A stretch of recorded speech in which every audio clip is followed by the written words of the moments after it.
This is Chris Bernard. Welcome to the 11 a.m. Monday morning marketing webcast. I am your host, Chris Bernard. I hope you are doing absolutely fantastic. Your weekend was swell.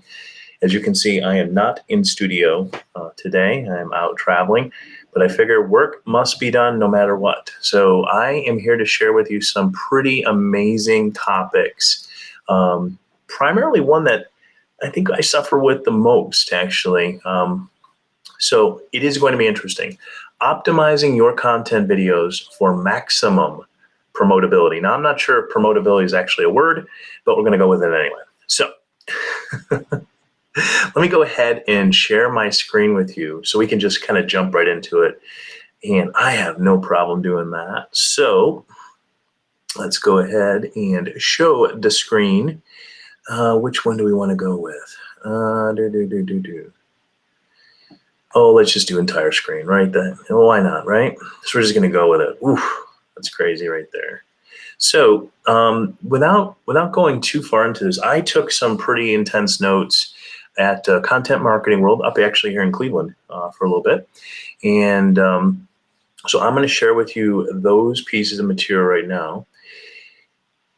So big takeaway, right? You need to have a content strategy. That's the first thing. In many cases, you actually have a great company that you've used to do videos, right? You may have scripted out those videos based on interviewing with your sales teams and making sure that you've identified the possible, pain points. You've also done a good job of identifying who that target customer or customers are, right, for your business.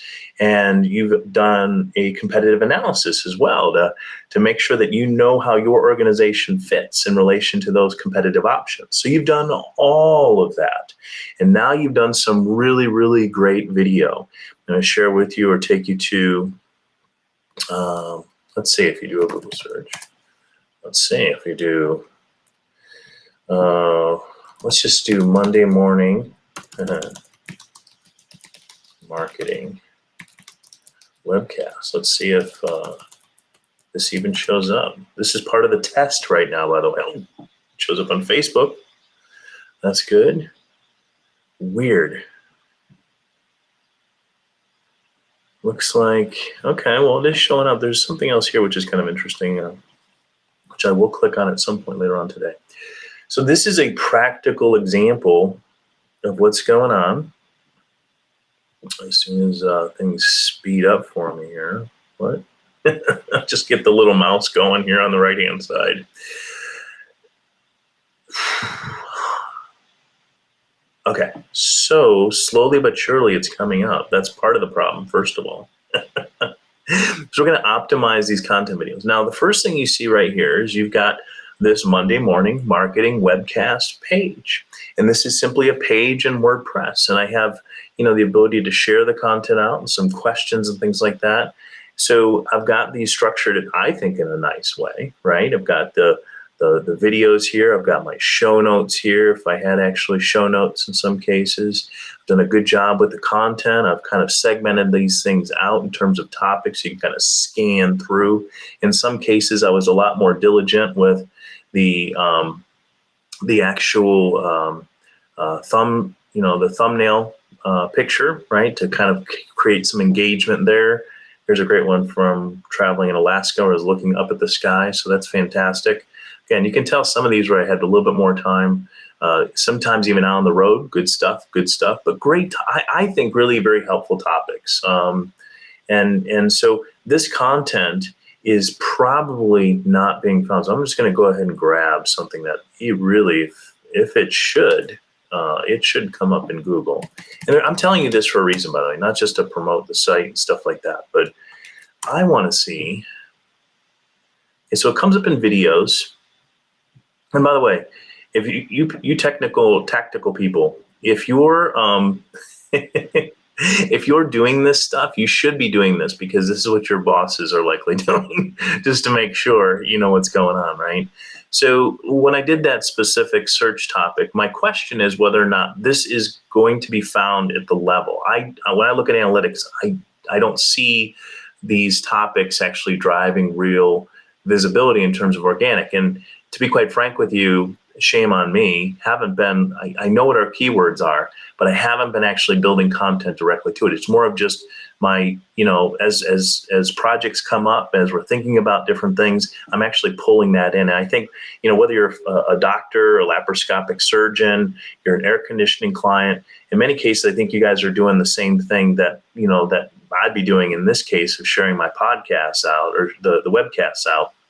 Or it's just kind of these topics. Again, knowing which keywords are there, but not deliberately putting a strategy in place.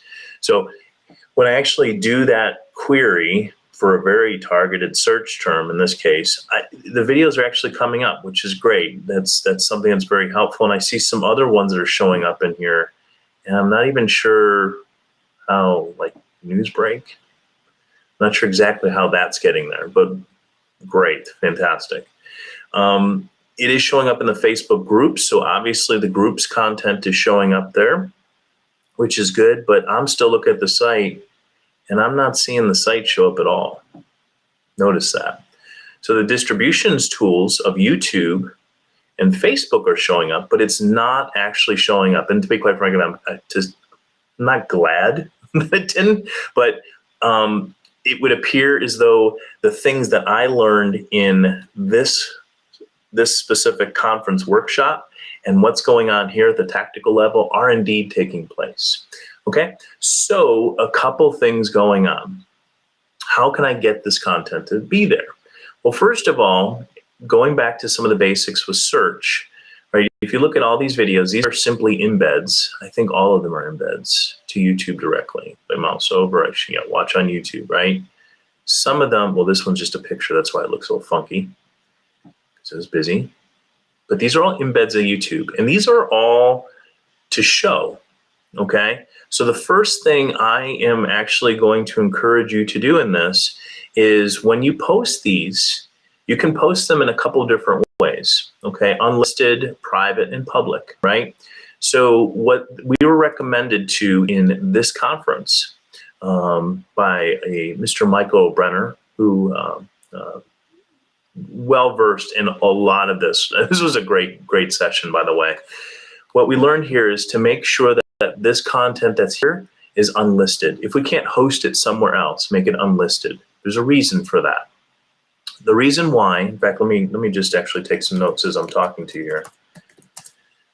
I'm going to go unlisted. So the first tip I have with you is keep your YouTube videos unlisted. And the reason why is this: that content is published, and although it's fantastic that it's showing up here, okay, you can create teaser content that's used for distribution, right? Remember the 4 Ps of marketing? One of those is distribution. That's the tools that we use like Facebook groups or YouTube to push that content out. Now, his suggestion, I think it's a good one, and I need to be integrating it here, is these video pieces right here need to be unlisted with the embed. So we're using Google's player technology, but the content actually sits on the site. Now, we can embed it, but it's unlisted. We can create teaser content on YouTube, shorter versions of this, right, in order for that content to not only be linked to that YouTube video, but probably more appropriately to this page, right, using as a distribution tool. But the primary video, this this is 47 minutes long. This 47-minute session video is actually unlisted, and it's embedded into this page on this website. That distribution teaser, let's say it's 30 seconds to a minute, then goes out and link. That can be optimized to show up here, right? But then drive to that primary piece of content, right? With a link from this, let's say, teaser piece, although still optimized. When I hit this YouTube page, it drives in the description to this specific area. Now you're going, Chris, it's taking me to this huge page of crazy. Okay, which leads us to our next tip. So these videos, if we don't know anything about search, SEO the videos, right, by page, right? So the fact is each one of these, or in this case, probably post design would even be better.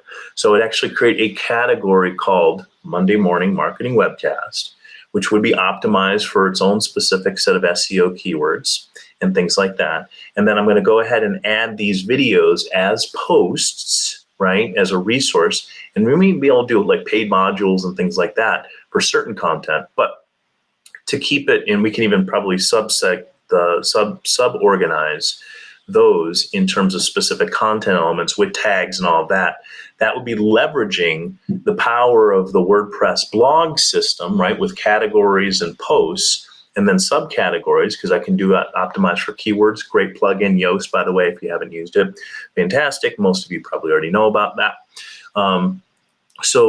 But SEO, it allows us, if each one of these had its own specific page, right, I can optimize that specific post to perform better for those specific key terms. Because right now, as many of you know, with a web page, you can look to see about maybe 3 different related key terms or key phrases associated with one specific page or post, right? And you can see that the topics in here, guys, are really, really, really diverse. So we're missing a lot of potential opportunity in regard to leveraging this content, even if it's just off of the, well, keep in mind too, again, so one of the topics is H2s, right? So these should be H2s. They're not H1s, or that would be bad for us. This is the only one H1 on the page, right? These specific, if I had a page or a post set up for each one of these, that these could be H1s, right? Giving Google a much stronger signal as it relates to the content. Again, all that page content could be there. The videos are posted there. That is a much better way of restructuring this. Meta description and things, alt, image, picture tag, all that fun stuff.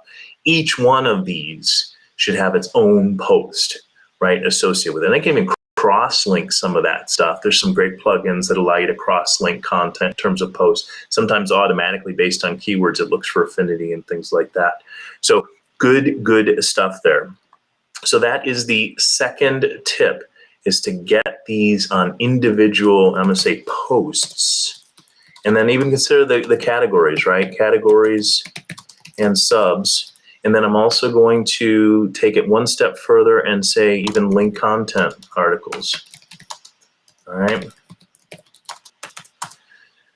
So these are kind of inspired by what I know, as well as this specific piece of content here. The last thing that we could do to improve or to make these more promotable in terms of video content would be to, right now I have these show notes, right? So kind of like I'm taking notes right now. This is often what I'll do behind the scenes show. I'll take some of these notes. I want to be able to share some of those things with the audience while I'm talking. Right now I'm just kind of crafting those as we're speaking in more of a live environment, which is kind of cool, a little different, and quite dangerous if you ask me.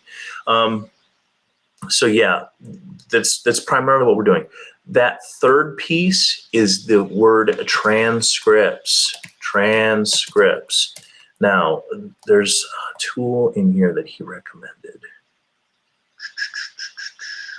I've tried a couple different transcript engines. Maybe you guys can go ahead and suggest which ones might be better than others. And I took this down really quick. I probably should have confirmed it with Temi, T-E-M-I. Temi video transcript. I'm just going to Google that. You're okay with this? This is real time, baby. This is real time stuff going on here. Oh, and I do, for being a search engine guy who cares so much about Google, I'm actually using DuckDuckGo most cases, which is pretty funny, I think. Temi video. So let's go look and see. Yep. Okay. I did actually. I think I have visited this once before, it looks like. So, this is one that he recommended. And the reason why is I think YouTube has auto translation. I know like Facebook does too, but I spend so much time re-editing the transcript, right? So it's, time is money. So use a system like Temi, which is what he recommended. See, it's used by some very large companies, which is great. Good audio. It looks like it gets some and then difficult audio. Yeah, I think I actually have I think I've tried this before. And it was pretty good right out of the gate, even with the automated tool. But beyond that, there's those two right there are probably huge time savers. So again, we have YouTube video unlisted, and then using teaser content, right? Teaser videos teaser videos on YouTube, right? That can be that are normal, just regular public, okay? And those have a link to post content on site. That structure makes more sense to do. The second tip is that SEO, right? So do each one of these videos as a post in categories and subcategories so that Google understands the structure. There's SEO huge opportunities there because each post then has the H1 tags. And I knew that part of it before. I just like your businesses, right? You get kind of lazy and you start, I'll fix it later. And then you end up like a year later and it still hasn't been done yet. So start it out right, or maybe even like in this case here, I will go back and I will go do it. But you may be so busy, you may have a list of thousands of articles, right? In videos. I tell you what, take the 10%, the top 10%, the ones that are most interesting, the most engaging, the most shared, etc. Go ahead and create those, kind of redo that structure and then archive the other ones, make sure they don't go away. And then the third recommendation is to get those transcripts in there. So you could still do something like my show notes may be, so I'm kind of visioning the structure of this page, right? So I've got my optimized, the tags, I've got my content, my show notes maybe on the left-hand side with my key learnings. I've got the video on the right, and I've got my transcript right below it, right? That's how I'm kind of structuring visually the page in my brain. I shouldn't say page, the post in my brain. And of course, those things are optimized for SEO and specific search terms and things like that. So I hope that helps you guys out. If you want to contribute to the conversation, please feel free to do so. I'd love to know about other video transcription tools. Oh, the other thing that came about, I guess it will be the fourth thing in here, is Mr. Michael was very, very big on email subscription signups. And I'm going to put in here listening, right? Because this is something that we do on a regular, like I'm finding more and more, right? Just you get garbage. And there's some really heavy systems in there that you can go ahead and use, whether it's Bronto, but it doesn't have to be that complicated, right? MailChimp has these services. I saw Constant Contact advertised the other day. A lot of my automation tools, right? They click on this, they go here.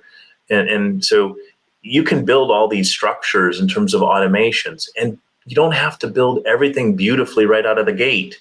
You can go ahead and kind of craft it. Okay, they just signed up, right?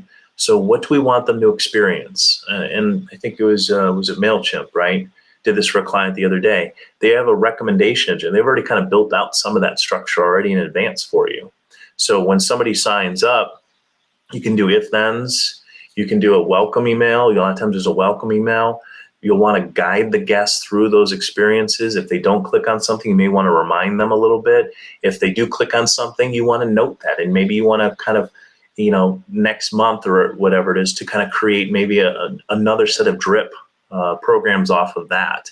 A couple things to consider there. Always remember your guests. Take them to that next level, right? Think about their experience. Remember, they're busy. They don't always care. If you're on a subscription model that you're trying to, keep them along with, you have to remind them of why it's so very important that, they continue to work with you, right?